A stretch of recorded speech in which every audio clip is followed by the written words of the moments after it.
For parents across Nigeria, the news hit like a shockwave. More than 300 students and teachers abducted from St. Mary's Catholic School in Niger State in one of the largest mass kidnappings in the country's history. I don't think anybody feels safe for what is happening in Nigeria presently, because the kidnapping, the bandits everywhere, the killing, everybody is so scared. Even to sleep, if you are sleeping now, I don't think people are sleeping with their eyes closed. Gunmen stormed the school in the early hours of Friday, abducting 303 students and 12 teachers. Since then, 50 children have escaped and made it home, but for hundreds of families, the wait continues. A decade ago, Boko Haram abducted nearly 300 girls from a school in Chibok. Dozens remain missing, and mass kidnappings for ransom have become a chilling pattern. I was deeply saddened to learn of the kidnappings of priests, faithful, and students in Nigeria and Cameroon. I feel great pain, especially for the many young men and women who have been abducted and for their anguished families. In recent weeks, the U.S. has also expressed concern about violence against Christians. Some in the capital, Abuja, express a deepening sense that the government of Africa's most populous country is not in control of a growing security crisis. The government is not doing anything, not even enough, not doing anything to me. Because I don't know why a government in Nigeria as a whole like this, with all the manpower that we have, we are lacking securities for our children. Nigerian authorities have closed several schools across Niger State and nationwide in an attempt to prevent further attacks. And 50 families reunited with their children offers some hope. But in hundreds of Nigerian homes, kidnappings past and present have left chairs empty, beds cold, and families fractured. Zein Basravi, Al Jazeera.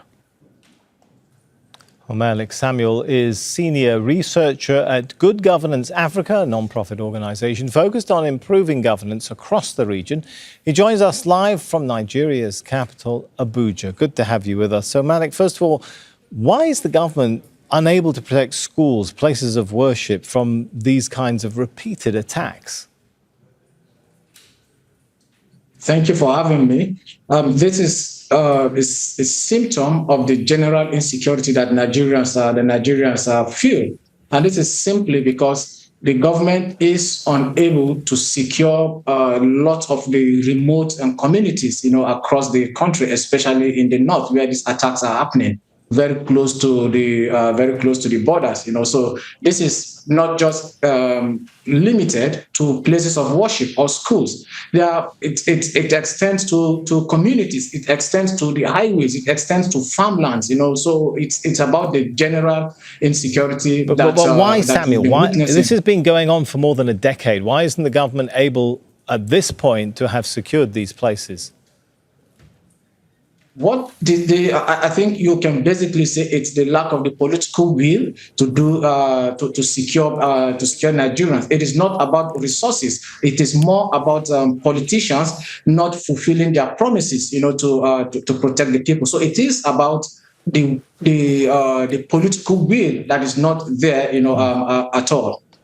And how is it that even after these attacks, that apparently authorities are unable to track down sometimes hundreds of school children who've been taken from schools? One would have to ask and think, wouldn't there be leads to follow here? Where do you keep hundreds of kids? How do you clothe them, feed them, house them, and so on? Transport them?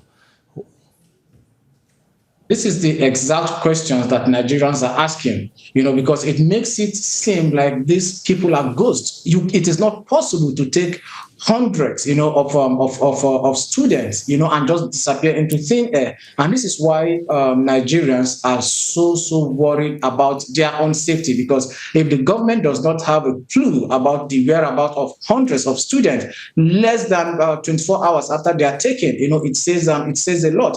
And there's also the blame game to say there was intelligence before the attack that something like this was going to happen. So nobody acted on this intelligence. Rather, the government has chosen now to close down schools, which is basically an admission of failure that it cannot protect its citizens, including students. Why are these groups doing this? Do they make demands? Are they trying to ransom them? I mean, this has been going on. I read a statement from the United Nations on September the 17th of this year, talking about at least 1,400 students have been kidnapped from schools. I mean, for what political purpose or criminal purpose?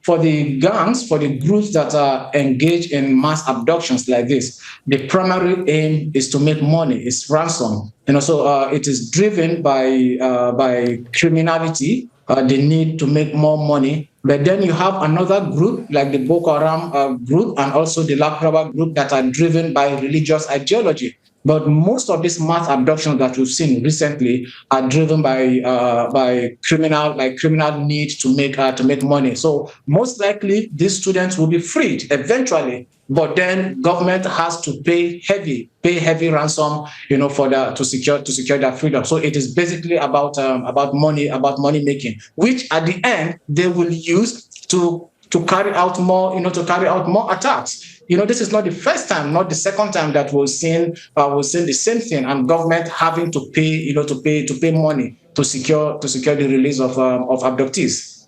All right, and you mentioned there the motive for some of them is criminal, for some of them religious ideology. Is there a pattern, since your organization looks into this, is there a pattern here of exclusively the targets being Christian, that these groups are going after and persecuting exclusively Christian communities, or is that a distortion of the picture?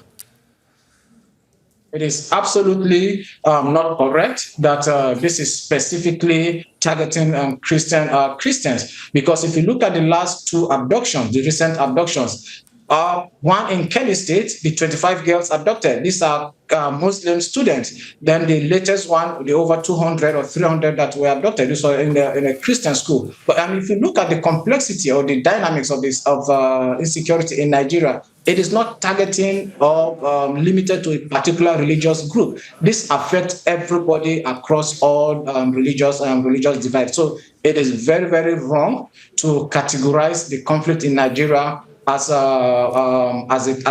targeting just the Christian population. This is absolutely not correct. All right, thank you so much, Malik Samuel, senior researcher at Good Governance Africa. Don't miss out to get the full picture. Subscribe to Al Jazeera for reliable news and expert insights. Like, share, stay ahead.